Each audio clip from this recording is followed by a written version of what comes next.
In this video, I'm going to tell you how I lost all my Ethereum mining profits when Coinbase stole it from me. Subscribe to the Linus Wilson channel where we give you the secrets to get the console that you want. So I've been tracking consoles, GPUs, and I also just recently bought a desktop computer to do video editing and to play video games such as Cyberpunk 2077 on it. And it's got a 3080, and I'll put a link to it in the description. I was thinking of building one, but I was not able to secure a GPU for a reasonable price. The one that I could secure, I ended up taking back from Amazon $1,000 for a 3070 Ti because I found out that the PC I could build with that 3070 Ti cost more than the PC that I could buy with the 3080 on Amazon. So I ended up buying the one on Amazon, but I didn't buy it to mine. But if you have a PC, a desktop in particular, I think it's heating issues, probably can't do it with a laptop for a long period of time, but people have done it, I'm sure. But if you have a desktop, you could mine Ethereum, which if you've got probably a 20 series card or a 30 series card with RTX, Radeon, or NVIDIA. And then if you've got an AMD card, you know, 5000 series or later, for sure you could mine. But I'm sure people have done it on earlier series. But the 3080s are really efficient, and I'm actually going to come out with a paper showing that the scalper prices are actually very closely tied to the moves in the Ethereum stock price. But so I tried to mine with it for 4 days. I went through MinerStat, and that hooked me up with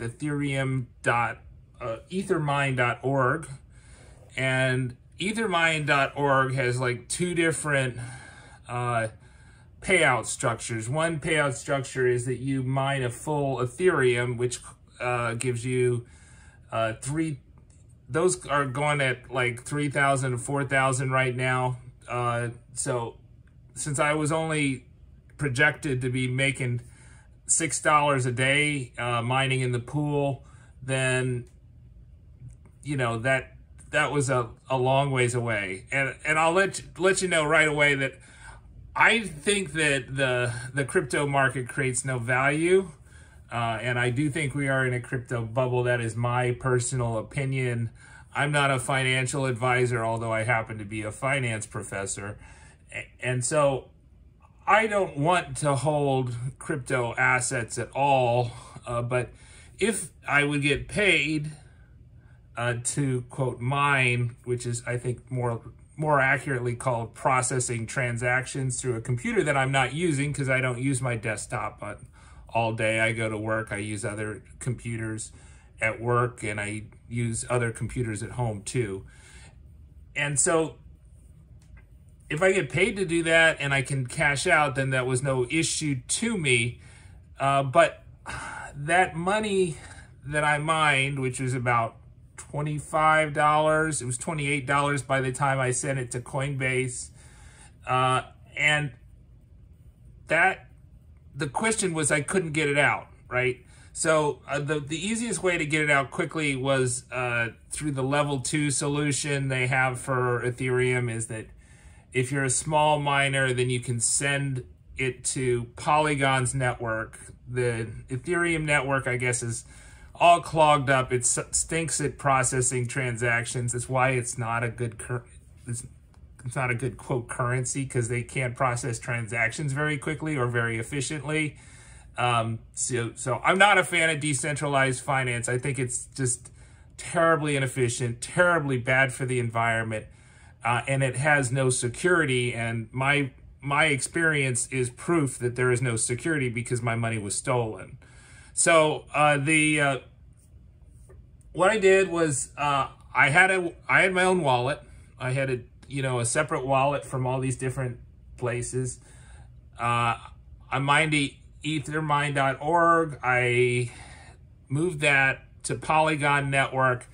Then I used, I think CashSwap to get that into Matic. And then I transferred the Matic to Coinbase. And I selected Coinbase after considering a lot of other, quote, exchanges. So Coinbase, I think, is the only publicly traded Ethereum stock in the US. And they are dubbed an exchange, although they are not regulated by the Securities and Exchange Commission or any other financial regulatory body in the United States, right? So if you're just like a basic broker-dealer or even a financial advisor, there's a lot of regulation and a lot of financial regulation around you. Coinbase is not subject to that in the same way, and also banks have a lot of regulation subject to them. But with no regulation, this sector is also very inefficient, doesn't process transactions very well. So I go for Matic. I send the Matic to Coinbase Wallet.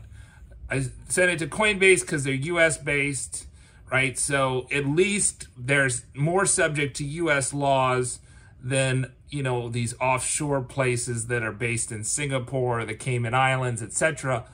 Although Coinbase is pretty dodgy if you actually look into them. So after I lost all my money in Coinbase, I did look at their financials, and their executives, usually companies, when they go public, they have a 6-month lockup period. Their executives have been selling their stock like gangbusters, right? So all the filings that you look, I wanted to see their prospectus at least and see what, you know, sort of regulatory bodies they respect or have to bow to, and it seems like almost none. And indeed, they're a Delaware corporation with no physical address, right? No physical address. Let that sink in. The corporate structure is also just bonkers, right? The CEO has like outsized control rights, which is just crazy. If you're into corporate governance, that's a red flag. That's not a good thing. Anyways, I get the money in the Coinbase wallet, so I have like $28 worth of Matic in Coinbase wallet, and then I set up a Coinbase trading account, right? So there's Coinbase. There's two apps: Coinbase Wallet, right? So I transferred the money to Coinbase Wallet. And whenever you transfer your money, your crypto from your wallet to Coinbase Wallet, Coinbase, the corporation, you know, has custody, right? You've lost custody, essentially. They're in charge. And so if they decided to steal your money, there's not much you can do about it except say, hey, you guys ought to be arrested. But then I used Coinbase Wallet, and I transferred it to my Coinbase trading account, where they give me a receive long code, right, for Matic, right? So you receive Matic to one code in Coinbase, you receive Bitcoin to another code, right? So that's what I did, sent it. They sent me, Coinbase Wallet sent me a record of the transaction. That record of the transaction is on the web, right? For basically, I think, anyone to see. It's not a private thing, right? Because that's the whole, you know, song and dance. You know, if you hear anybody talking about cryptocurrencies, they'll bore you to death with a lecture about the ledger and all this, that all transactions are public, blah, blah, blah, blah, right? So nobody can steal from you because they're all public. Well, Coinbase is going to prove that exception. And so to date, they stole it from me on Friday. You know, I complained, I contacted their social media, I emailed their top executives, and all of the top executives except for the CEO got my email, by the way.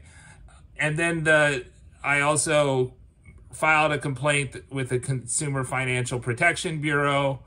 But so far, they've made no effort to give me the money back. They've just kept it, right? So, you know, what's the long and short of it? what actual dollar profits can you make from crypto mining? My experience is none. That the whole sum of the money, whenever I tried to get it to some place that I could cash it into dollars, they stole it. But I did get $5 in Bitcoin for opening a Coinbase account, which I promptly sold. And now I have $4 supposedly in that account that I could supposedly transfer out. But I haven't tried yet. I'll believe it when I see it. Subscribe to the Linus Wilson channel. We give you the secrets to get the console or the GPU that you want.